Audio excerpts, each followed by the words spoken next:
Hello friends, आज के video lecture में हम फ्रिक्शन की कुछ प्रॉब्लम्स करेंगे।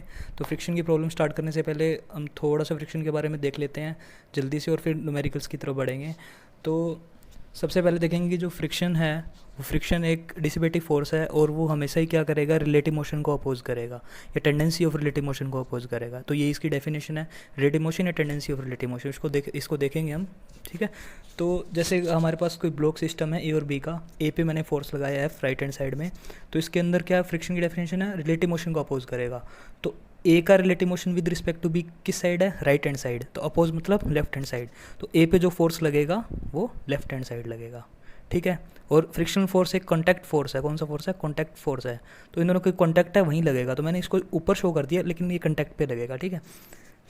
सिमिलरली जो बी का मोशन है विद रिस्पेक्ट टू ए, मतलब इस बी का motion with respect to A क्या होना चाहिए, लेफ्ट हैंड साइड है, मतलब velocity of B with respect to A left होना चाहिए। तो इसका जो फोर्स लगेगा वो राइट हैंड साइड लगेगा। तो बी पे फोर्स लगेगा friction force F of B with respect to A, और इस पर friction force F of A with respect to B. Friction force को स्मॉल एफ से डिनोट कर रहा हूँ यहाँ पे मैं, ठीक है। तो small F A with respect to B इधर लगेगा, और B with respect to A इधर लगेगा, क्योंकि इसकी जो ए की रिलेटिव वेलोसिटी थी वो इस डायरेक्शन में थी, V A with respect to B. Similarly अगर यहाँ देखें बी पे अगर इधर फोर्स लगा है, ऊपर ब्लॉक है इसके कॉन्टैक्ट में, तो कॉन्टैक्ट पे फोर्स लगेगा। अब क्या है, कॉन्टैक्ट पे फ्रिक्शन लगेगा। तो अब इस पर अगर देखें हम, बी पे फोर्स इस साइड में है, तो बी का relative velocity with respect to A किधर होगा, इधर होगा। तो अपोज करेगा तो फ्रिक्शन बैक साइड। तो इसका फ्रिक्शन यहाँ पे कॉन्टैक्ट पे होगा, इसको नीचे शो कर रहा हूँ। तो इसका फ्रिक्शन इधर लगेगा एफ बी ए, ठीक है। और ए का रिलेटिव मोशन किधर होना चाहिए, इधर होना चाहिए, V A with respect to B, ठीक है। तो इसका इस पे फ्रिक्शन फोर्स किधर लगेगा, इसके अपोजिट, तो इधर लगेगा। इस कितना लगेगा, friction of A with respect to B, ठीक है। तो इस तरह से कुछ डायरेक्शंस बनी, और कॉन्टैक्ट फोर्सेज है तो इनको कॉन्टैक्ट्स पे शो करेंगे। तो शो इधर कर दिया, लेकिन वो कॉन्टैक्ट्स पे लगेंगे। तो ये ज़्यादा क्लियर करेंगे हम नेक्स्ट लेक्चर के अंदर, जिसके अंदर हम ब्लॉक के प्रॉब्लम्स करेंगे फ्रिक्शन के। इस लेक्चर के अंदर हम नॉर्मल जो सिंपल ब्लॉक्स हैं, ठीक है, सिंगल ब्लॉक का करेंगे, उस पे प्रॉब्लम्स करेंगे। और जो वेजेस की प्रॉब्लम है, ठीक है, वेजेस का प्रॉब्लम बोल दो, या फिर उनको स्लैंट हाइट या फिर इंक्लाइंड प्लेन है, उनकी प्रॉब्लम्स करेंगे। तो फ्रिक्शन के दो टाइप होते हैं, स्टैटिक फ्रिक्शन और काइनेटिक फ्रिक्शन। अच्छा, स्टैटिक फ्रिक्शन और काइनेटिक फ्रिक्शन दोनों अलग अलग टाइम लगते हैं, ठीक है। तो किस कंडीशन पे कौन सा फ्रिक्शन लगेगा वो अपने इस ग्राफ से देख लेते हैं सिंपली, ठीक है। ग्राफ में पूरा कंक्लूजन निकाल लेंगे हम, कौन सा फ्रिक्शन कब लगेगा। काफ़ी सिंपल है, ग्राफ देखते हम सारे प्रॉब्लम्स काफ़ी ईजिली कर सकते हैं। कि जो हमारा अप्लाइड फोर्स है, कि कोई बॉडी है हमारी इसके ऊपर, और ये किसी सरफेस के ऊपर जिसके ऊपर फ्रिक्शन लग रहा है, ठीक है, हमने कुछ फोर्स दिया इसको। अच्छा, अगर अप्लाइड फोर्स लगाया, ठीक है, और बॉडी रेस्ट के अंदर ही है, तो उस टाइम में क्या होगा, एक फ्रिक्शनल फोर्स लगेगा। अगर उन दोनों के बीच में कुछ कोफिशिएंट है फ्रिक्शन का, तो उनके बीच में फ्रिक्शनल फोर्स लगेगा। तो फ्रिक्शनल फोर्स लगेगा वो अपोजिट डायरेक्शन के अंदर लगेगा डेफिनेटली। और अगर वो रेस्ट के अंदर है तो रेस्ट वाला फ्रिक्शन को क्या बोलते हैं, स्टैटिक फ्रिक्शन बोलते हैं। तो इसमें शो हो रहा है जब तक हम फोर्स अप्लाई बढ़ाते गए एक पर्टिकुलर वैल्यू। और देखो, जब मैंने एफ अप्लाइड बढ़ाया तो यहाँ पे फ्रिक्शन है, इस एक्सिस पे फ्रिक्शन है, तो फ्रिक्शन की वैल्यू उतनी ही बढ़ती गई, ठीक है। मतलब 45 डिग्री है, मतलब अगर इसकी 2 यूनिट करेंगे इसकी भी 2 यूनिट होगी, मतलब F applied is equal to F static, ठीक है। F applied is equal to F static. Static friction is equal to कितना होता है, फोर्स अप्लाइड होता है। जितना फोर्स अप्लाई करोगे उतना ही स्टैटिक फ्रिक्शन आएगा, ठीक है। तभी ये बॉडी मूव नहीं कर रही, यहाँ पे रेस्ट के अंदर है। तो और एक पर्टिकुलर वैल्यू पे जिसके ऊपर वो फोर्स मैक्सिमम होते हैं, जिसको हम इससे एफ मैक्स से डिनोट कर रहे हैं, इसको लिमिटिंग फ्रिक्शन बोलते हैं, एफ एल, ठीक है। एफ एल या एफ मैक्स, एफ एल और एफ मैक्स। और उसकी वैल्यू क्या होती है, mu S into N. N क्या है, नॉर्मल फोर्स है इसकी, और म्यू एस क्या है, कोफिशिएंट ऑफ स्टैटिक फ्रिक्शन, ठीक है। तो mu S into L N जो भी वैल्यू है, जिसको हम एफ मैक्स बोल रहे हैं, उस वैल्यू पे क्या होगा, अब क्या होगा, उस वैल्यू के जस्ट बाद में अगर फोर्स लगाएंगे अपने, उस वैल्यू से थोड़ा ज़्यादा अगर फोर्स लगाएंगे हम, तो जो ये ब्लॉक है वो मूव करना स्टार्ट कर जाएगा। अब मूव करना स्टार्ट कर जाएगा तो relative velocity right hand side में, फ्रिक्शन बैक साइड के अंदर आएगा। अब जो फ्रिक्शन होगा वो कौन सा होगा, काइनेटिक फ्रिक्शन होगा। तो अगर बॉडी मूव कर रही है तो इसका मतलब इसके अंदर काइनेटिक फ्रिक्शन है, ठीक है। तो काइनेटिक फ्रिक्शन की एक ही रिक्वायरमेंट है कि जो एफ अप्लाइड होता है हमारा, वो ग्रेटर देन होना चाहिए म्यू एस एन से। म्यू एस एन मतलब एफ मैक्स से। अगर हमारा एफ अप्लाइड किससे, क्योंकि ये जो वैल्यू होगी वो क्या होगी, क्योंकि 45 डिग्री है तो ये एफ मैक्स है, तो ये भी एफ मैक्स है। अगर हमारा एफ अप्लाइड एफ मैक्स से ज़्यादा हो जाएगा, यार एफ मैक्स को लिख सकते हैं mu S into N, static friction coefficient in normal. अगर एफ अप्लाइड हमारा इस एफ मैक्स से हो ज़्यादा हो गया तो इसका मतलब हमारा बॉडी मूव करने लगेगा, और उस टाइम में जो फ्रिक्शन है हमारा वो कौन सा लगेगा, हमारा काइनेटिक फ्रिक्शन लगेगा। अगर बॉडी मूव कर रही है तो काइनेटिक फ्रिक्शन, बॉडी रेस्ट में तो स्टैटिक फ्रिक्शन। और उनकी जो इंटरमीडिएट है, जिस पॉइंट ट्रांजिशन हो रहा है उस ट्रांजिशन में जो फ्रिक्शन लग रहा होगा उसको क्या बोलेंगे हम, एफ मैक्स या एफ एल। ठीक है, तो कहानी क्या है, कहानी ये है कि अगर मैंने फोर्स एफ लगाया, ठीक है, तो एफ लगाने के बाद में हमारा क्या होगा, फोर्स को बढ़ाते जाएंगे अप्लाइड फोर्स को, तो हमारा फ्रिक्शन क्या होगा, बढ़ता रहेगा। जितना फोर्स लगाएंगे उतना ही फ्रिक्शन लगेगा, स्टैटिक फ्रिक्शन। तभी बॉडी रेस्ट के अंदर है। मान लो मैंने 2 न्यूटन फोर्स लगाया तो 2 न्यूटन ही क्या लगा, फ्रिक्शन लगा। ठीक है, अब क्या हुआ, एक पर्टिकुलर मान लो 5 न्यूटन, एक इसकी मैक्सिमम एफ एल है वो 5 न्यूटन है, तो 5 न्यूटन के बाद में अगर मान लो 6 न्यूटन कर दिया मैंने, तो 5 न्यूटन तक तो रेस्ट में ही रहेगा। तो जैसे ही मैं 5.1 न्यूटन पे गया या 5 पॉइंट समथिंग न्यूटन में गया, तो बॉडी क्या हो जाएगी, मूव करना स्टार्ट कर दी। और अब फ्रिक्शन कितना लगेगा, अब फ्रिक्शन एक कॉन्स्टेंट फ्रिक्शन लगेगा, और एफ के की वैल्यू होगी। और एफ के की वैल्यू क्या होती है हमेशा, म्यू के इंटू एन। ठीक है, तो एफ के value mu K into N, mu के कोफिशिएंट ऑफ काइनेटिक फ्रिक्शन वो भी हमें गिवन होगा। ठीक है, प्रॉब्लम्स में, और हमें नॉर्मल फोर्स पता ही लग जाएगा प्रॉब्लम से। तो ये है सिस्टम। तो पहले जितना फोर्स लगाएंगे, पहले वो बॉडी रेस्ट के अंदर ही रहेगी, एक पर्टिकुलर एफ एल या एफ मैक्स के बाद में वो बॉडी मूव करना स्टार्ट करेगी, और उस पर जो फ्रिक्शन लगेगा कॉन्स्टेंट फ्रिक्शन लगेगा एफ के। ठीक, इस प्रॉब्लम को देखो, और ये प्रॉब्लम हमारे काफ़ी सारे कॉन्सेप्ट क्लियर करेगा फ्रिक्शन के। तो इस प्रॉब्लम में हमें 3 पार्ट्स में डिवाइड है। ठीक है, 3 ब्लॉक दे रखे हैं 2 kg के। फोर्सेस लग रहे हैं, horizontal force F equal to 10√2 newton. इस पे ऊपर की साइड पुल फोर्स लग रहा है, खींच रहा है इसको, फोर्स 45 डिग्री पे 10√2 न्यूटन। और ये 45 डिग्री पे पुश लग रहा है हॉरिजॉन्टल से, कितना, इसका फोर्स भी कितना है, सेम 10√2 न्यूटन। ठीक है, और इसका जो kinetic friction they, coefficient of kinetic friction है सरफेस का, वो 0.2 न्यूटन दे रखा है, क्योंकि प्रॉब्लम में हमें ये मूविंग ब्लॉक्स हैं सारे। तो अगर ब्लॉक मूव कर रहा है तो डेफिनेटली उनके पीछे फ्रिक्शन कौन सा होगा, काइनेटिक फ्रिक्शन होगा, और बैक साइड में काइनेटिक फ्रिक्शन होगा कुछ। ठीक है, तो काइनेटिक फ्रिक्शन हमारा कितना होगा, mu K into normal force, mu K into normal force, mu K into normal force. तो हर किसी की नॉर्मल फोर्स निकाल लेते हैं। नॉर्मल फोर्स कैसे निकालेंगे, एम जी को एन के साथ बैलेंस कर लेंगे यहाँ पे। ठीक है, तो यहाँ पे एन क्या आएगा, एम जी के इक्वल आएगा, एम की वैल्यू 2 है, जी की वैल्यू 10, 20 न्यूटन। ठीक है, तो नॉर्मल फोर्स आ गया 20 न्यूटन हमारा। यहाँ देखेंगे, यहाँ कैसे निकालेंगे, यहाँ एम जी, अब लेकिन यहाँ पे जो नॉर्मल फोर्स तो इस साइड लग रहा है, लेकिन इसका एफ़ का कुछ कंपोनेंट भी आएगा, तो एफ़ का वो कंपोनेंट कितना आएगा, 10√2, ठीक है, इंटू साइन 45, साइन 45 1/√2, तो √2 से √2 कैंसिल, तो ये 10 न्यूटन आया।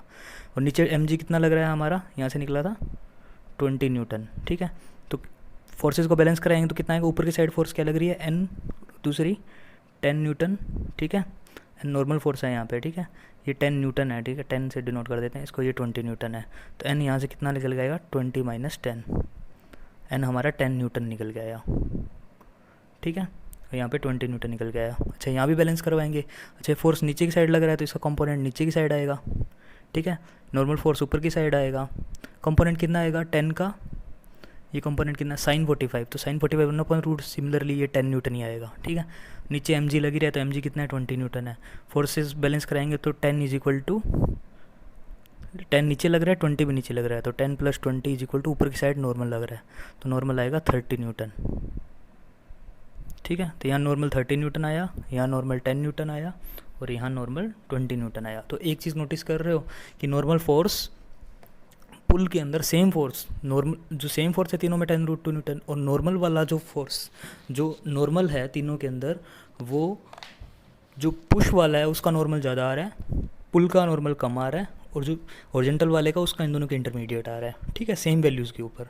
अब देखो यहाँ से नॉर्मल किस तरह से फ्रिक्शनल फोर्स पर रिलेटेड है, तो एफ के कितना आएगा हमारा, म्यू के इंटू एन। यहाँ से देखो तो म्यू के की वैल्यू कितनी है, 0.2 है सब में गिवन, और नॉर्मल फोर्स 20 न्यूटन है, तो कितना आएगा यहाँ से 4 न्यूटन। ठीक है, सिमिलरली यहाँ से एफ के कितना आएगा, 0.2 × 10, 2 न्यूटन, और सिमिलरली यहाँ से एफ के कितना आएगा, 0.2 × 3, 6 न्यूटन। तो एक चीज़ ये भी नोटिस करो कि पुश के अंदर फ्रिक्शन फोर्स ज़्यादा होगा, पुल के अंदर फ्रिक्शनल फोर्स सबसे कम होगा और नॉर्मल फोर्सेस के अंदर फ्रिक्शनल फोर्स उन दोनों के इंटरमीडिएट होगा। तो इसका मतलब ये हुआ कि जो हमारा पुश फोर्स है उसमें फ्रिक्शन ज़्यादा लगेगा और पुल फोर्स में फ्रिक्शन कम लगेगा, बिल्कुल कम लगेगा। तो इसका मतलब जो हमारा पुश वर्क होगा, जो भी अगर पुश से कोई चीज़ काम करेंगे तो उसमें फ्रिक्शन फोर्स क्या लग रहा है, हमारा ज़्यादा लग रहा है, तो वो मुश्किल होगा। और पुल से इजी होता है हमारा कोई भी काम है, तो इसलिए बोलते हैं कि जो पुल फोर्स है वो हमारे लिए ज़्यादा कंफर्टेबल है दैन कंपेयर पुश से, ठीक है। तो इसके अंदर फ्रिक्शन फोर्स है वो ज़्यादा लगेगा पुश के अंदर और पुल के अंदर कम लगेगा, ठीक है। तो डायरेक्ट क्वेश्चन भी बन सकते हैं इसके ऊपर, कितना जो वैल्यू है वो भी पूछ सकता है।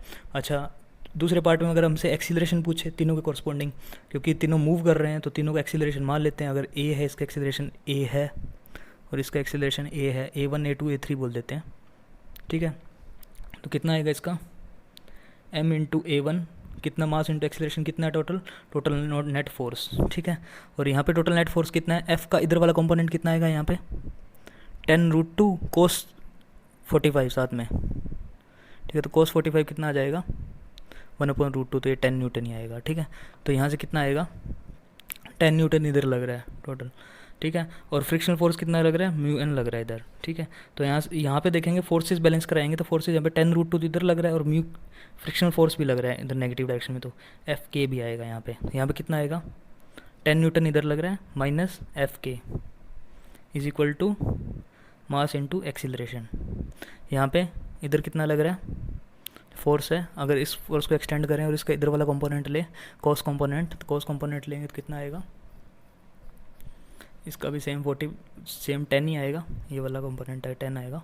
तो इस साइड 10 से मूव कर रहा है, इधर फ्रिक्शन फोर्स लग रहा है, सेम इक्वेशन बनेगी इसकी तरह ही m इंटू A3, ठीक है। वैल्यू पुट कर लेते हैं, तो यहाँ पे F की वैल्यू हमें कितनी गिवन है 10√2 माइनस Fk 4, यहाँ पे 10 माइनस Fk कितना है, हमें Fk निकाला था 2 न्यूटन और यहाँ पे 10 माइनस Fk निकाला था 6 न्यूटन।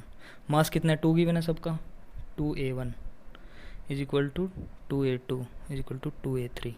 तो A1 यहाँ से कितना निकल के आएगा 5√2 माइनस 2 मीटर पर सेकेंड स्क्वायर। यहाँ कितना निकलेगा 8/2 A2 निकल जाएगा 4 मीटर पर सेकेंड स्क्वायर। यहाँ 4/2 A2 2 मीटर पर सेकेंड स्क्वायर। तो एक्सीलरेशन किसका ज़्यादा आ रहा है, सबसे ज़्यादा इसका, फिर बीच में इसका, फिर इसका, ठीक है। तो एक्सीलरेशन भी इसका ज़्यादा होगा, इसका एक्सीलरेशन कम होगा, ठीक है। इसलिए बोलते हैं कि जो पुल फोर्स होता है वो प्रेफर किया जाता है देन कंपेयर पुश फोर्स से। तो एक्सीलरेशन भी निकाल सकते हैं, नॉर्मल फोर्सेस भी निकाल सकते हैं, कोफिशिएंट ऑफ फ्रिक्शंस भी गिवन होगा तो हम ये फ्रिक्शन फोर्स भी देख सकते हैं, ठीक है। तो इस प्रॉब्लम से हमारे काफ़ी सारी प्रॉब्लम्स है वो ईजी बन जाएगी। इसके बाद ये प्रॉब्लम देखते हैं जिसमें हमें एक ब्लॉक गिवन है 2 kg का, ठीक है, और फोर्स अप्लाइड है 10 न्यूटन का, और हमें सरफेस का coefficient of static friction kinetic friction दोनों गिवन है। अच्छा, हम ग्राफ अगर देखें भी ना तो ग्राफ कुछ इस तरह से होता है, ठीक है। तो इस जो ये वैल्यू होती है वो होती है म्यू के इंटू एन और ये वैल्यू होती है म्यू एस इंटू एन। तो यहाँ से भी देख सकते हैं कि जो म्यू काइनेटिक फ्रिक्शन का म्यू होगा वो कम होगा देन कंपेयर स्टैटिक फ्रिक्शन में। अच्छा, कुछ क्वेश्चंस में ना ये दोनों चीज़ें हैं वो इन दोनों में से एक चीज़ दी होती है, स्टैटिक फ्रिक्शन काइनेटिक फ्रिक्शन में एक ही चीज़ दी होती है। तो उस केस में हम क्या करेंगे, दोनों को सेम मान लेंगे, क्योंकि इस उन केसेस के अंदर हम इस तरह का ग्राफ भी एज्यूम कर सकते हैं कि दोनों की वैल्यू एक पे कंसाइड कर सकती है, ठीक है। तो कुछ प्रॉब्लम्स में अगर हमें एक वैल्यू दी हुई है तो उसी को तो म्यू मान लेते हैं, दोनों को इक्वल करा लेंगे, ठीक है। कुछ प्रॉब्लम्स में ऐसा होता भी है, ठीक है। तो अगर हम यहाँ तो हमें दोनों अलग अलग दे रखी है, तो हमें इसका फ्रिक्शनल फोर्स और एक्सीलरेशन निकालना है। तो हमारा कंसेप्ट क्या है यहाँ पे, कॉन्सेप्ट ये है कि हम देखेंगे कि क्या लग रहा है, इस पर स्टैटिक फ्रिक्शन लग रहा है और काइनेटिक फ्रिक्शन लग रहा है, कौन सा फ्रिक्शन लग रहा है पहले तो हमें ये चेक करना पड़ेगा, ठीक है।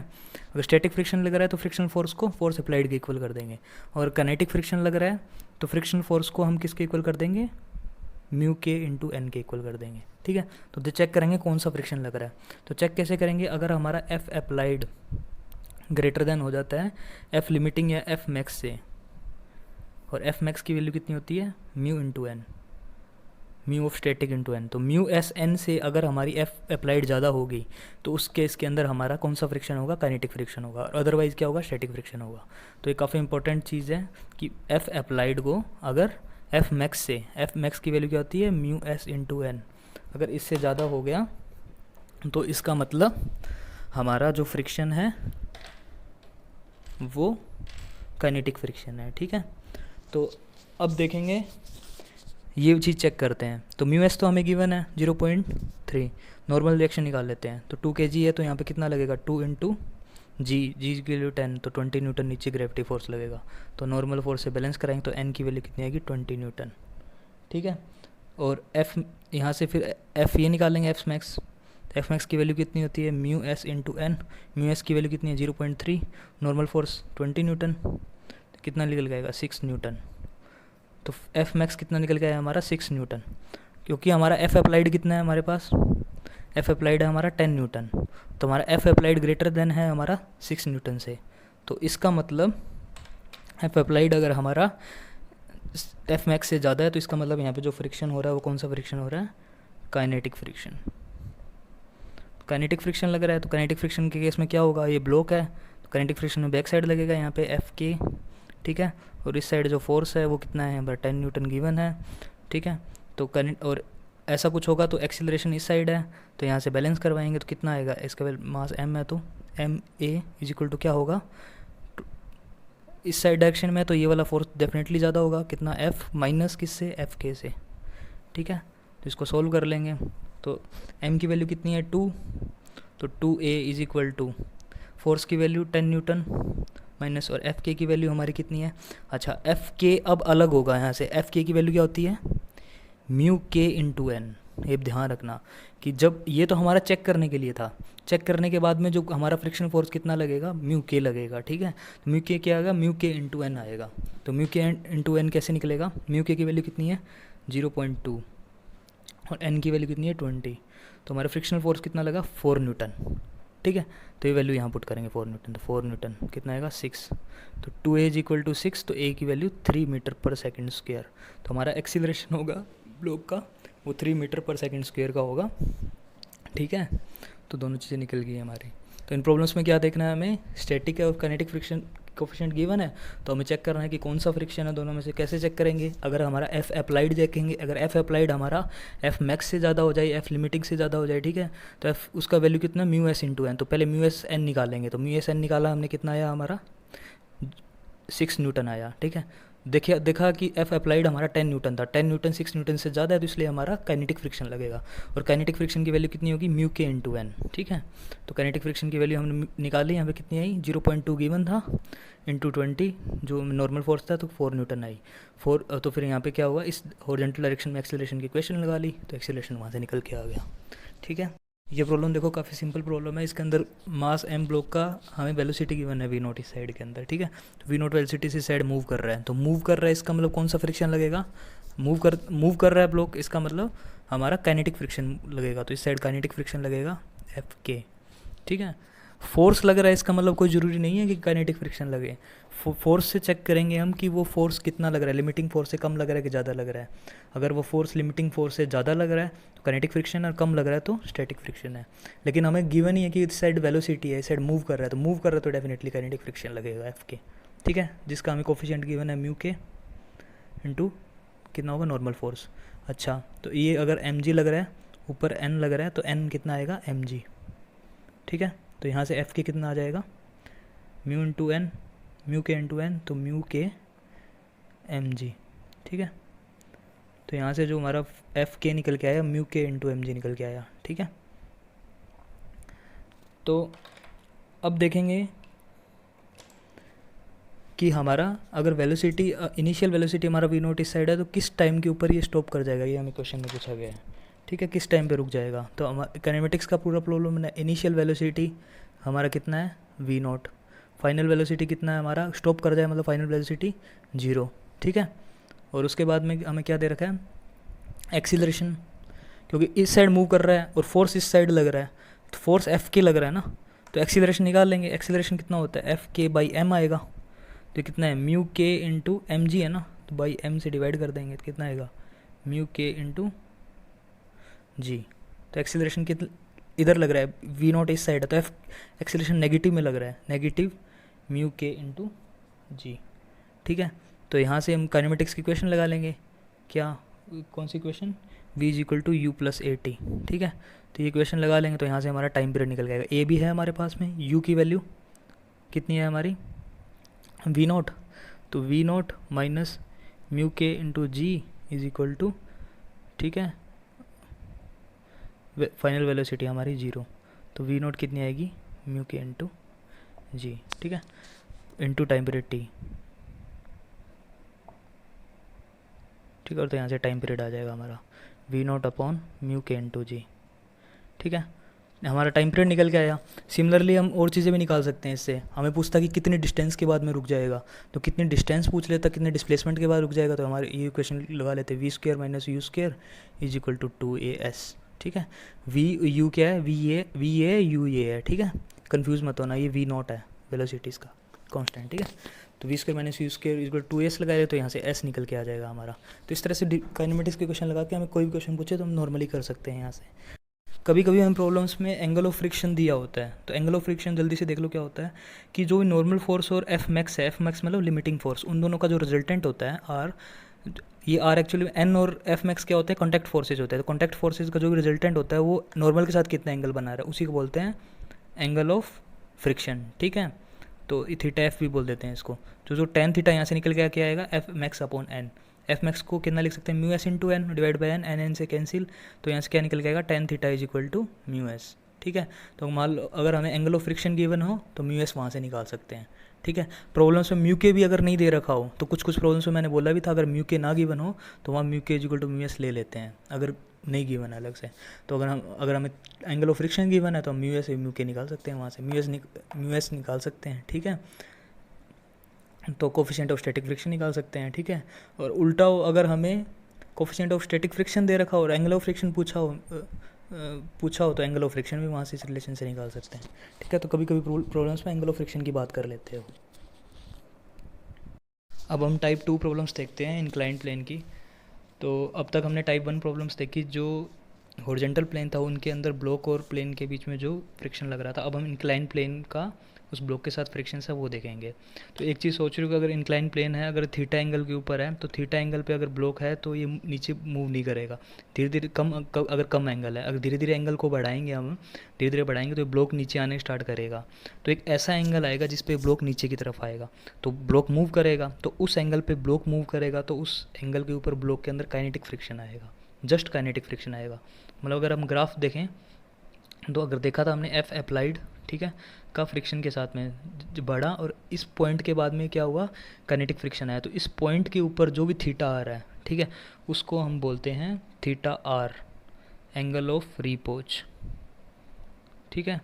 काफ़ी इंपॉर्टेंट टर्म है ये, एंगल ऑफ रीपोज। एक ऐसा थीटा जिसके ऊपर काइनेटिक फ्रिक्शन स्टार्ट हो जाएगा उसके बाद में, या ऐसा थीटा जिसके ऊपर फ्रिक्शन है वो मैक्स हो, ठीक है, एफ मैक्स। तो A theta at which F max की value mu S into N, ठीक है, इज़ देयर, ठीक है। तो थीटा आर पे क्या होगा, अगर ये थीटा आर है, इसके ऊपर जो फ्रिक्शन लगेगा इस साइड वो लगेगा F max mu S into N, ठीक है। और इस थीटा पे ये जस्ट मूव स्टार्ट करेगा। तो इस थीटा की वैल्यू, अब इसके अंदर 3 केस बनते हैं, ठीक है।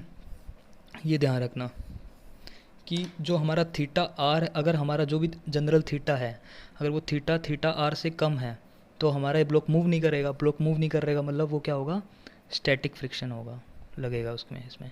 अगर हमारा theta greater than theta R हो गया, उस केस में क्या होगा, वो ब्लॉक मूव करना स्टार्ट करेगा। तो ब्लॉक मूव करेगा तो वहाँ पे काइनेटिक फ्रिक्शन आएगा। और at theta is equal to theta R पे हमने देख लिया जो बीच की कंडीशन है, उसके अंदर जो हमारा फ्रिक्शन होगा वो कितना होगा, एफ मैक्स होगा, म्यू एस इंटू एन होगा, ठीक है। और इसमें जो फ्रिक्शन होगा, काइनेटिक फ्रिक्शन होगा, कितना होगा, म्यू के इंटू एन। और इसमें जो फ्रिक्शन होगा वो कितना होगा, एफ अप्लाइड होगा, ठीक है। तीनों कंडीशन इंपॉर्टेंट है। एंगल ऑफ रिपोज है उसके अकॉर्डिंग हम ये तीनों कंडीशन देखेंगे, ठीक है। तो यहाँ से जो अगर हम F is equal to mu N ऐसे करें और कंपोनेंट्स लें इसके, अगर हम तो एम का ये वाला अगर नॉर्मल है तो ये वाला कितना आएगा, एम जी कोस थीटा, और ये कितना आएगा, एम जी साइन थीटा, क्योंकि ये एंगल थीटा है, ठीक है। और ये नीचे एम जी लग रहा है।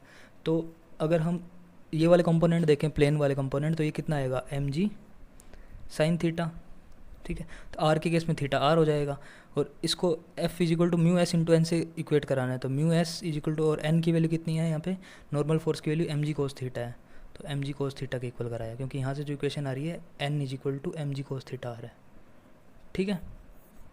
और इधर ये एम जी साइन थीटा लग ही रहा है, तो ये कितना हो जाएगा, mu S into M G cos theta R.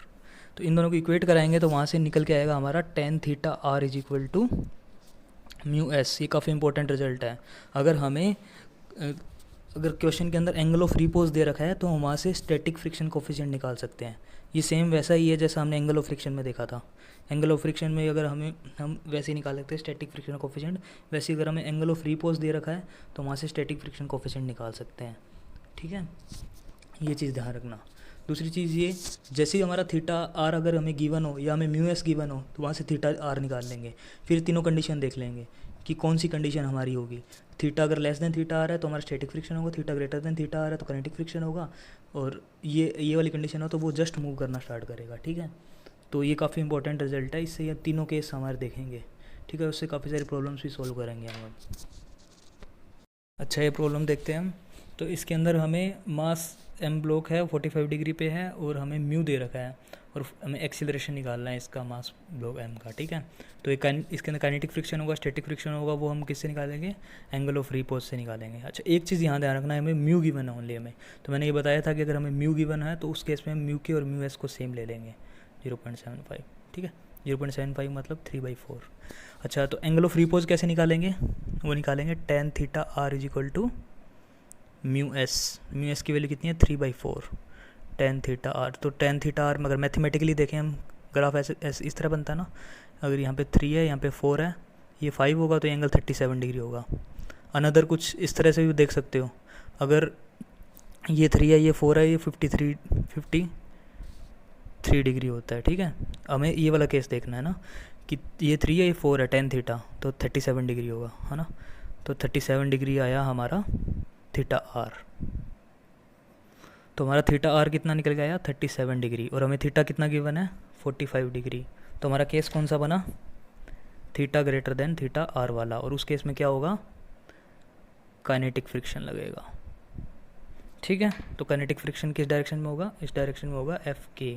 तो एफ के की वैल्यू कितनी होगी, mu K into normal force, ठीक है। अब देखेंगे, यहाँ लगाएंगे इक्वेशंस। अगर हमारा ब्लॉक कुछ इस तरह से है तो इस पे एफ के इस साइड लग रहा है, ठीक है। नॉर्मल फोर्स ऊपर लग रहा है, यहाँ पे लग रहा है एम जी कॉस थीटा, यहाँ लग रहा है एम जी साइन थीटा। तो नॉर्मल फोर्स की वैल्यू कितनी आएगी, एम जी कॉस थीटा। अच्छा, तो एफ के को क्या लिख सकते हैं, म्यू के इंटू एन। तो म्यू के इंटू एन की वैल्यू कितनी है, M G cos theta, M G cos theta, तो एफ के। अच्छा, इस डायरेक्शन में एक्सीलरेशन क्या है होगा, इस डायरेक्शन के अंदर होगा, नीचे की साइड आ रहा है, काइनेटिक फ्रिक्शन है ना।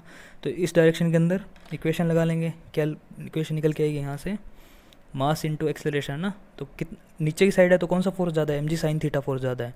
तो M G sine theta force ज़्यादा है, किससे ज़्यादा है, एफ के से। और कितना आएगा, मास इंटू किसका मास, इस ब्लॉक का मास इंटू इस एक्सीलरेशन, ठीक है। तो वैल्यूज़ पुट करेंगे, M G sine theta minus F K की वैल्यू कितनी है, mu K M G cos theta is equal to M A. तो एम से तो एम कैंसिल हो जाएगा, तो एक्सीलरेशन निकालना है।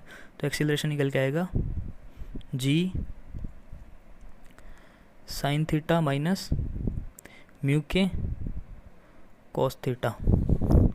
जी की वैल्यू 10 है, साइन थीटा की वैल्यू 45 डिग्री है तो 1/√2, इसका भी 1/√2, तो 1/√2 बाहर निकाल लो। 1 माइनस म्यू के की वैल्यू हमें कितनी गिवन है, mu K is equal to mu ही है, ठीक है।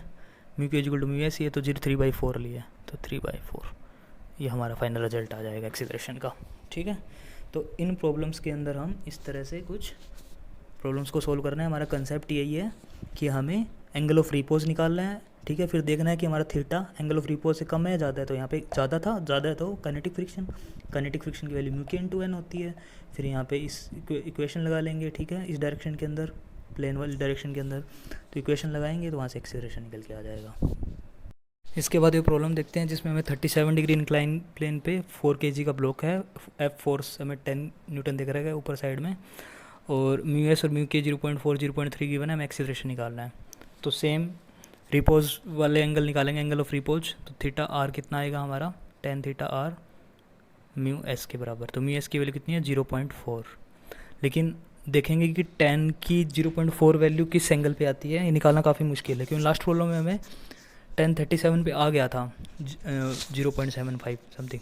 ये वैल्यू निकालना मुश्किल है हमारे लिए, तो कोई दूसरे कंसेप्ट से देखते हैं। दूसरा कंसेप्ट कौन सा है, हमें पता है, जो हमने प्रॉब्लम 1 में भी देखे थे टाइप 1 के अंदर, कि अगर हमारा जो एफ अप्लाइड है, फोर्स अप्लाइड, ठीक है, ये एफ नेट है, जो अप्लाइड भी बोल दो इसको, एफ नेट या एफ अप्लाइड हमारा अगर ज़्यादा हो गया एफ मैक्स से, या फिर इसको बोल देते हैं लिमिटिंग फ्रिक्शन से, ठीक है, जिसकी वैल्यू कितनी होती है म्यू एस इंटू एन, ठीक है। अगर इससे ज़्यादा हो गया ये, तो इसका मतलब हमारा फ्रिक्शन कौन सा होगा, काइनेटिक फ्रिक्शन होगा, ठीक है, एफ के होगा, ठीक है।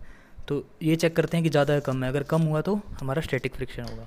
तो चेक करें कैसे करेंगे, चेक करने के लिए क्या करेंगे, यहाँ देखेंगे इस ब्लॉक के ऊपर यहाँ पे फोर्स कितना लग रहा है, M G sine theta, sine theta की वैल्यू साइन 37, साइन 37 कैसे चेक करेंगे, इससे चेक करेंगे, 37 ये है तो ये 3 है, ये 4 है, तो 37 3/5 हो जाएगा। एम जी, एम की वैल्यू कितनी है 4 kg और जी की वैल्यू 10, 2 यहाँ से निकल गया 24 न्यूटन।